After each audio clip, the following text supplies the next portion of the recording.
And this is Genesis 3 and verse 1. Now the serpent was more subtle than any beast of the field which the Lord God Yahweh power had made. And he said unto the woman, Yea, hath the Most High said, Ye shall not eat of every tree of the garden? Kal halal Yahweh b'Hashem Yahweh Shai b'Hashem Ruach Kadash. Double honors to the apostles and elders of Great Millstone, where I learned this truth from. Peace and salutations to the brothers on down, teaching and preaching, pushing this gospel. Good news to the four corners of the earth, waking up the hopeful elect of Israel. Greetings also to the few sisters that tune into these video epistles. We're calling this lesson the Charagma, the witch's brew. So we're not backing away from this thing. It's a countdown. That's what the doomsday clock really should be. It's a countdown to when is this man going to implement the next phase of his mad scheme. And we're really getting excited. We can't wait for him to do it, because that will like issue in like a cascade or a domino effect. To see the end of this wicked rulership, what man we're speaking about? It's this same man who was in the garden that we want to speak about in this lesson, the serpent. This is the progenitor of these people. It's the Edomite. He wants you to call him white now, but his biblical nationality, that's who he is. Our power is Yahweh, meaning he to be the existing one, his only begotten son, Yahweh Shai. That's our Savior, Redeemer, High Priest, Mediator in the heaven. We're not fed up of saying it. We're going to keep calling on those names. And we are the true Hebrew Israelites. We belong to him. They're calling us bywords of Negroes, Latinos, Native Americans, the dispersed, the diaspora. But we know who we are. We don't care what names you want to call it. We've been woken up to our true identity and to yours. So this man, he's never gone anywhere. And he's back, so to speak. I used to listen to a lot of radio back in the day. He's back with a new hit. A new serum, the witch's brew. This scripture here, now the serpent was more subtle than any beast, meaning the other nations of the field which Yahweh power had made. And he said unto the woman, Yea, hath the Most High said, Ye shall not eat of every tree of the garden? So he's back with his latest trick of disobedience. That's what he's sowing. That's what he's always been about. An opposition force to our power, who is put into the earth to cause mischief. And in so doing, he's used to refine the children of Israel. And we just wanted to have a look at his role in this, and to put a warning to myself first, of course, and then the listeners, the children of Israel. That's who this message is to, the elect, not to succumb to his brew. You know what, Revelation 13:16, we're going to get that in a while, but this word here, I looked at it, I've heard this taught, and so I'm going to, they say you're going to teach as you was taught. This word for serpent is Nachash. Nachash, I'm sure I'm not saying that correctly. And what's that? Someone who practices witchcraft and divination and sorcery. So we don't know of any so-called snakes who can practice this. No, that's foolishness. This is a man who is the practitioner of such craft. And so that's what he's coming with now. He wants to block your path back to your power with his new serum, his latest hit. That's what serpent means. I was shocked when I first come across this knowledge. Nakash, witchcraft, divination, sorcery. Let's have a look at a few more of these verses, because we've been struggling all along to wrestle and get away from this man and his tricks. Time and again we've succumbed to his lies and his subtlety. But it's not an easy matter. He's been blessed with these skills of trickery, smoke and mirrors. Where we're going to go to next. We want to speak something about this trouble of Jacob, who is the chosen vessel. Genesis 25, verse 22, and the children struggled together within her, meaning Rebekah. And she said, if it be so, why am I thus? And she went to inquire of the Lord, as via the prophets. And the Lord said unto her, two nations are in thy womb, and two manner of people shall be separated from thy bowels, and the one people shall be stronger than the other people. And the elder shall serve the younger. Well, we know Esau, which is the reincarnation of that devil Cain, who was in the garden, came back, and that's who this was. And I just looked at this word here. It's struggle. Jacob and Esau, they were actually struggling in the womb. This is reminiscent of this righteous and wicked spirit. So as he presented himself in the garden with his trickery and lies and his subtlety, smoke and mirrors, walking around with our book in his hand, he wants you to believe his lies, his magic. But he himself don't believe it. And then he's somewhere practicing his divination and his sorcery, taking your stuff, raping the women, murder, pillage, theft on a grand scale.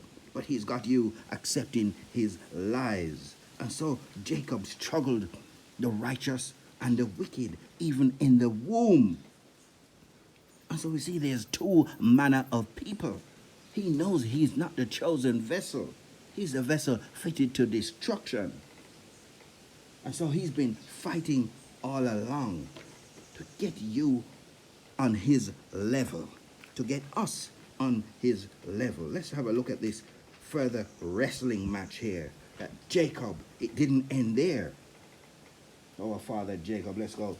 Genesis 32. I think it was going to start at 24. And Jacob was left alone, and there wrestled a man with him until the breaking of the day. And when he saw that he prevailed not against him, he touched the hollow of his thigh. And the hollow of Jacob's thigh was out of joint as he wrestled with him. So Jacob was in real pain, wrestling with this man who we know to be an angel all night. And he said, let me go, for the day breaketh. And he said, so Jacob was speaking to the angel of the Lord, I will not let thee go. Why not? Except thou bless me. And he said unto him, what is thy name? And he said, Jacob. And he said, that's the angel, said unto him, thy name shall be called no more Jacob, but Israel. That's Yasharallah in the Hebrew. And what does it mean? We got the meaning right here. For as a prince hast thou power with the Most High, he, prince of the power, Son of God, and with men, and has prevailed. And Jacob asked him and said, tell me, I pray thee, thy name. And he said, wherefore is it that thou dost ask after my name? And he blessed him there. He said, that's not important for you to know my name. But he received the blessing that he was struggling for all night in pain. You see. And we look further in this verse here, verse 30, Jacob called the name of the place, which is really significant, Peniel, for I have seen the Most High face to face, and my life is preserved. We don't think it's a coincidence that your pineal gland, referred to as your third eye, we're warned not to get too much caught up in this thing, but this is not, it's not a coincidence that these two, the righteous and the wicked seed, they're at the upper end in terms of what the types of people that they are. It's not a color thing. This is a very simplified version to look at things.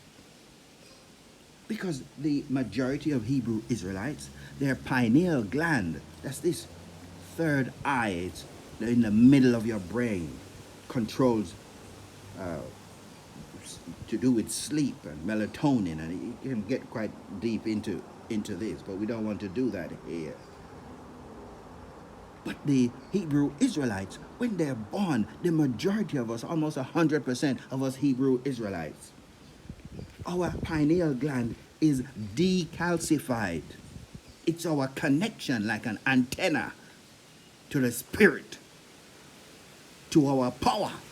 But these Edomites, they're the other end of the scale. And their pineal gland is almost 100% calcified. So our diets and all the shit that we eat that they put out there, all of the medicine, all the foolishness that they've got us eating, it's an attempt to calcify, amongst other of their wicked plans, to just out and out do away with us. But they try to calcify us with all of their diets, even their toothpaste, I mean water, everything. It's an attempt to block this blessing that Jacob wrestled for right back in from the womb. And so we don't give that up lightly. This is the witch's brew that we're speaking about in this lesson. That's what this Charagma is all about. Let's bring it up to date. These lies and his trickery. The scripture says he caused it all. So we're named the business now of causing, so to creating this wretched climate. Or climate is what I'm trying to say, with the circumstances around which you feel like, oh, I might as well just get in the line and go and get this thing because I've got my family to feed. I'm going to lose my job. I'm going all of the other stuff that they're putting out there and all of the so-called benefits. So I'm just looking at this and saying, it's certainly not a coincidence that Jacob called the place Peniel. I don't know what is the right way to pronounce this word, Peniel. And that you have this so-called third eye, this pine, like a pine cone in the center of your brain, that these people will kill for, the melatonin that it exerts, that has control over your ability to be aware of night and day. You see that? All the other 16 nations have some level of decalcification of their pineal gland. But this Edomite, he's at the other end of the scale. You see? So this is the recessive gene type. The leprous man. Blonde hair, blue eyes, no color in his skin, stringy hair. This is the opposite of the Hebrew Israelite. You see? And this is what we've been fighting for. And we don't want to be giving it out lightly. So this is a warning right here. This Charagma, which is spoken about in Revelation. This Charagma is a Greek word. I hope you're familiar with it by now. It's that cutting into your flesh. That's what we're coming to. And we're getting to the bridge that they're going to put something between what we have now in terms of cash. And before we get to this Charagma, this cutting into your flesh, they're pushing it, but you're going to have something in between. We're not going to wake up tomorrow and everybody's in a queue to get it. No, we're going to have something in between. And then when the smoke and mirrors is thick enough, then they're going to hit you with the witch's brew.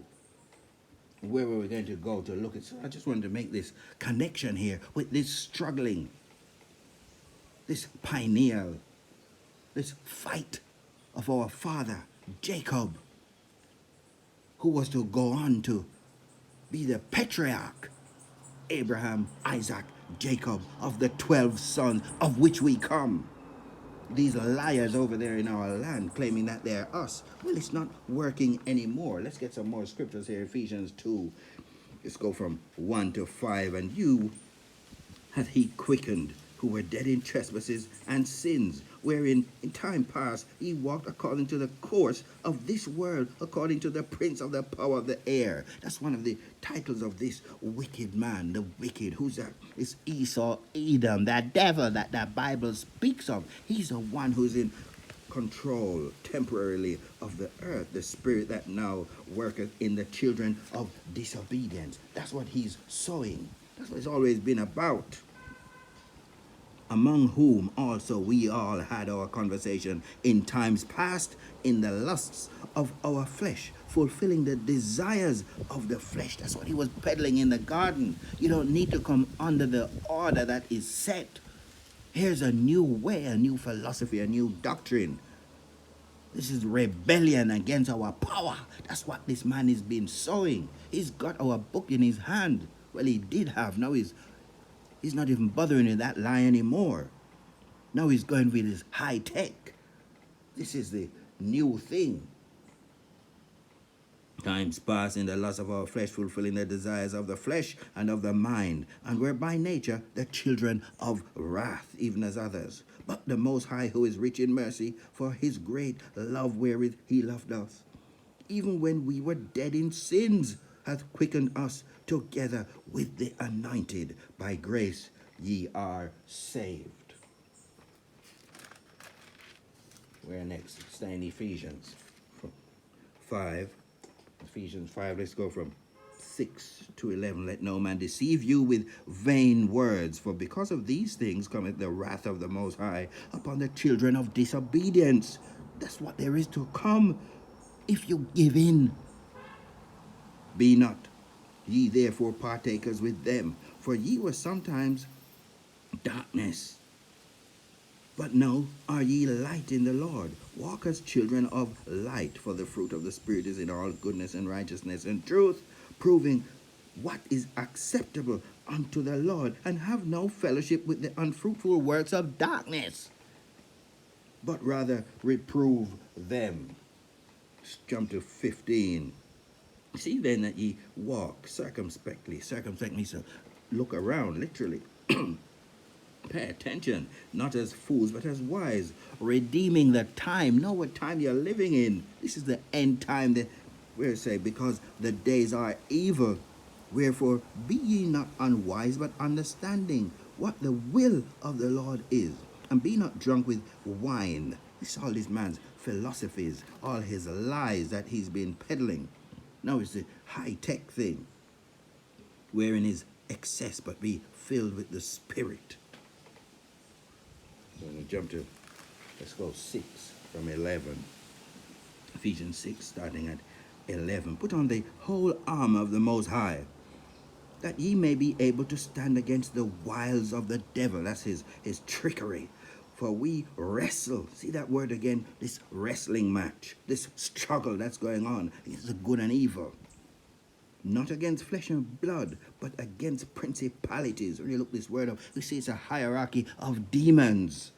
It's not an easy matter. There's much praying and fasting. We've got to ask the Most High, beg against powers, against the rulers of the darkness of this world, against spiritual wickedness in high places. Wherefore, take unto you the whole armor of the Most High, that he may be able to withstand, that ye may be able to withstand in the evil day. And we have many of those days ahead of us.